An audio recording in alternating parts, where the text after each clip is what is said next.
এই যে আজকের এই শুক্রবার থেকে তোমরা একটা নিয়ম করো যে একটা দরুদ শরীফ পড়বা, অন্তত 1 মাস পড়ো, 4টা শুক্রবার পড়ো, তুমি দয়াল নবীজির পবিত্র জিয়ারত স্বপ্নে হলেও পাবে ইনশাআল্লাহ।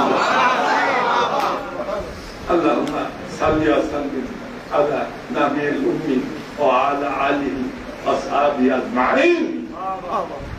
এটা 100 বার করে পড়ো, সকালে 101 বার, রাতে 101 বার করে পড়ো। এই দরুদটা একটু পেলে হয়তো মনে থাকবে, কিন্তু দেখে নিয়ে যাবে, আজকে লিখে নিয়ে চর্চা করে আগামী সপ্তাহে এই পবিত্র দিন জুলকারনাইন তার অসিলায় আজকের এই দিনে আমি তোমাদেরকে শিক্ষাটা দিলাম। এটা অন্তত 4টা সপ্তাহ 5 সপ্তাহ তুমি প্রত্যেক দিন 2 বার করে পড়ো, সকালে রাত্রে 101 বার করে পড়ো। তাহলে ইনশাআল্লাহ আমরা আশা করছি